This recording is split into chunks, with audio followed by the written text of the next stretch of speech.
So Ikemoto, the main artist of the Boruto manga, has revealed new timeskip designs of Boruto and Kawaki. These new designs were revealed last Thursday and this set the fandom on fire. I mean, everybody was talking about it when I opened Twitter in the morning. These came out where I was living at like 4:30 in the morning. I didn't see them until I woke up later in the morning. So with that being said, once I got up, I saw the complete pandemonium. People were blowing up my DMs, texting me. You guys were telling me in the Discord to come look at these designs, and I mean, they look great. So when it comes to these new designs, man, both Boruto and Kawaki are wearing these same outfits that they were originally wearing back in Boruto chapter 1. However, there is one unique difference between these new designs and their old designs from chapter 1, and that is the fact that their character designs are much more slimmer. I mean, I've seen some discussion about Boruto and Kawaki in this new design compared to their old designs in terms of age. I've seen people say at their new designs they're about 14, 15, 16 years old, and that in the time skip that they've grown up. However, in my personal opinion, I think that when it comes to the ages of both designs, they're about the same age. I don't think that between these new designs and the old ones there was a time difference in terms of age. When looking at these new designs and the old designs, there is one big difference, like I said, which is how sharp their faces are. Boruto and Kawaki's faces in their original designs, their faces were much more rounder and more dull, because when you look at the first chapter,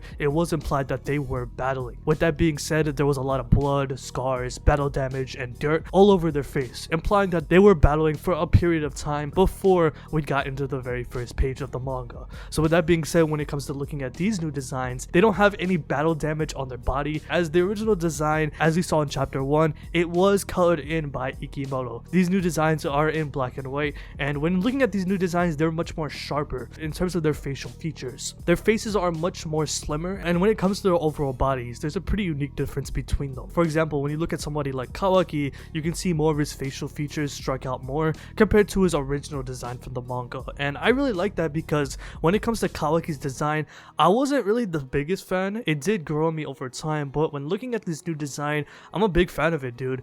And I mean, the scarf, we don't know where it comes from. I've seen people theorize that this scarf that Kawaki has comes from the likes of Code after Kawaki potentially kills him, so that would be actually a pretty cool concept if that is true for Kawaki. And looking at Boruto's scar in his face compared to his original design, the scar on Boruto's face in the new design is a lot more shorter compared to the OG design, which is kind of interesting considering the fact that these designs, while they are the same when it comes to their clothing and their facial features, they're a lot more sharper. The one thing I gotta say with Ikemoto, while his art is heavily critiqued when it comes to this manga, one thing that he really thrived at and improved on overall are his character designs. I mean, in the earlier parts of the Boruto manga, there was a lot of slander on how the characters looked. I mean, Boruto looked pretty round-faced back in the day, and he looked pretty damn ugly. I ain't gonna lie, bro, but over time, as the years passed, Boruto and Kawaki looked progressively better, to the point where they look pretty damn good, where I would even say that Ikemoto's biggest strength when it comes to drawing the Boruto manga are his character designs. I mean, that's the one thing that he really excels at. I love the designs that he does draw, and I mean, when looking at these new designs of Boruto and Kawaki in the time skip, man, do they look good. They actually look really good. So, like I said, I wasn't planning to make a video about this, but since so many people wanted me to talk about it, considering just how much hype there is for the time skip, I have to talk about it. And considering the fact that the Code Arc is going to be adapted this week into the Boruto anime, and as of this recording, new Boruto episode titles have come out, it does look like the series is prepping for the time skip to come out this year. When it comes to the Code Arc, the anime is going to fly through it. There has been news of new Boruto episode titles being released, and they are jumping right into the adaptation of the Code Arc. The beginning of the arc, at least in the manga, is pretty slow in terms of pacing. There's a lot of dialogue and exposition when it comes to the characters of Boruto and Kawaki, talking about them becoming Osasuke, the karma, and when it comes to battling Code. And when the anime takes this on, in about 2 to 3 episodes, we're gonna get the fight between Boruto versus Code and Kawaki versus Momoshiki pretty damn soon.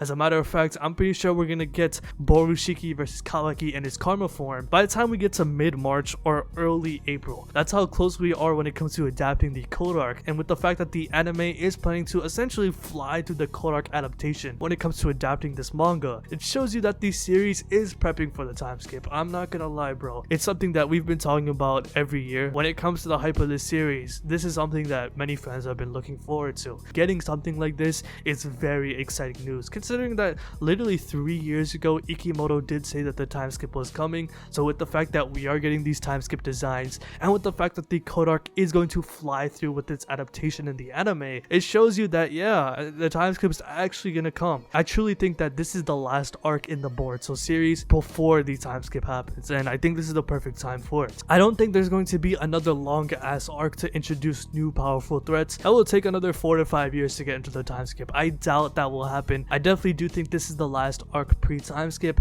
and with that being said, the arc that is named after this person is Code. And let's talk about him too, man. Code, at least in my opinion, I'm not the biggest fan of him, man. When he was first introduced into the manga, we really didn't know much about him. We did know about him for like 20 plus chapters starting from chapter 30, but he really didn't play a role. Heading into this arc, I was really excited to see what he can do, considering the fact that he was stated to be above Jigen without his limiters. Knowing what happens in these battles, I haven't been the biggest fan of his character, not because of the battles itself and all the L's that he's taken, but just his character overall. At least in my opinion, when it comes to his character in the manga, I haven't been the biggest fan, and I haven't been too excited ever since he was shown. I was optimistic about his character, but ever since the chapters kept dropping, my excitement for him has been decreasing and decreasing every single chapter. But with that being said, it's like, this is the code arc. He's named after this arc. I mean, there's no way that the manga can just flop on his character like that, and in my opinion, they have been dropping the ball a bit with his character. I know his character is basically supposed to be written that way as a loser, but he's just not that interesting to me. I've seen Boruto fans say that he's an S tier character. I really don't see that unless he makes like a complete 180 in these next couple of chapters of the Boruto manga. I really don't see it, not yet at least. Could be wrong, and I really hope I am eating my words in the next couple of chapters of the Boruto manga, but all I'm gonna say is that I haven't been the biggest fan of Code, and for someone to be the name of the next main arc, at least pre-time skip in the Boruto series, he's been somewhat of a disappointment to me, man. I'm gonna be honest with y'all. I know some people really like his character, and that's fine, man, but I really hope he turns things around. I mean, if this is the last arc pre-time skip, Kishimoto has to deliver with him, man. The clock is ticking, and he's running out. Ever since Code became the main threat in the Boruto manga, starting from chapter 55, he really hasn't been as impactful as I thought he would be. Compared to Ishiki, Jigen, Momoshiki, and even lower tier villains like Ao and Deepa, he hasn't even reached that level yet, and it's been almost 2 years in the manga. He's been the main threat, and so far the biggest excitement when it comes to this arc is Boruto, Kawaki, and Momoshiki. Ada and Damon haven't really struck me that much. While they are the two strongest characters in the series right now, Boruto and Kawaki really take the shine in this arc, which is fine considering that they are the main characters. This is the first arc where they have taken the lead. Code with his Ten Tails army, he did want to invade the village, and I definitely do think he will soon. And even though Ada and Damon are in the village, I definitely do think Code will become desperate. He does want to get back on Kawaki for taking everything away from him, and this is the perfect time to do it. And I mean, we need Code to actually do something significant, like actually kill somebody and make a statement, because every time Code tries to do something, he just utterly fails. I understand that's his character and that's how he's supposed to be written, but I'm just not interested in him like I used to be, and I really hope when the anime adapts the Code arc, they change that perception for me, because it's not the battles that really turns me away from Code, it's just his character. While his motivations are straightforward, I just feel like his character is dry. At least to me, the manga has kind of failed to really give me a reason to care about Code, like how I did with Kawaki. I think this is something that the Boruto anime will expand upon, as I heard some of the leakers say that we will get an expanded episode on Code's backstory, essentially, at least with his time with Jigen and Kawaki when he was younger. I mean, we did see in the earlier chapters of the Code arc, there was one chapter where we saw a couple panels of Kid Code kind of confronting Kawaki on why he became the vessel. Once the anime starts to adapt these chapters, I would love to see the anime really expand that dynamic between Kawaki and Code, because at least in the manga, in my personal opinion,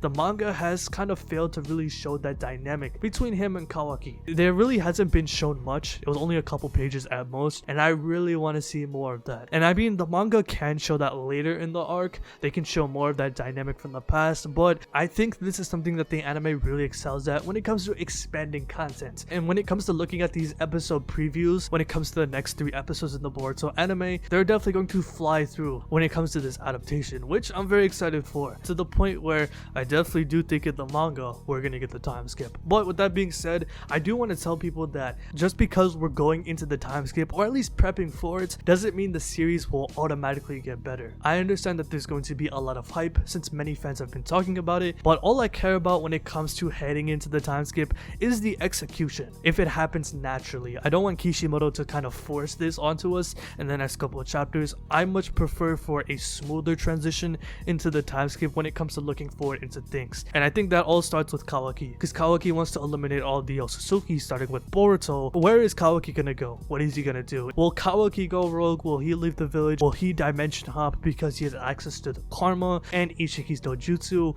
Will he talk to Naruto and Hinata, especially with the fact that he sealed the both of them away in Boruto chapter 77? There's many questions that need to be answered on what Boruto and Kawaki will do pre-time skip. I mean, there's so much setup when it comes to Kawaki's actions. Same thing goes for Amato. He wants to revive his daughter using Kawaki's karma. For what we may all know, maybe just be another Otsutsuki that Amato wants to revive. Maybe he wants to become an Otsutsuki. There's so many different possibilities that this series can go down. There's so many questions that need to be answered pre-time skip, such as where is Kashin Koji? I got a video on that coming soon. What is Amato truly planning? What's gonna happen with Boruto? What's gonna happen with Kawaki? What will Sasuke do? Will he die pre-time skip, since we know that Boruto is wearing Sasuke's apparel? How are the Kage gonna react? Who will be the next Hokage? I mean, there's so many things that need to be addressed before we go into the time skip, and just because we see Team Boruto and Kawaki doesn't automatically make the series better than Naruto, for example. I know there's a lot of Boruto dick riders that act that way, but just calm your horses, man. I just feel like we need to kind of just take in everything that we're getting now in order to get that, because I'm gonna tell y'all right now,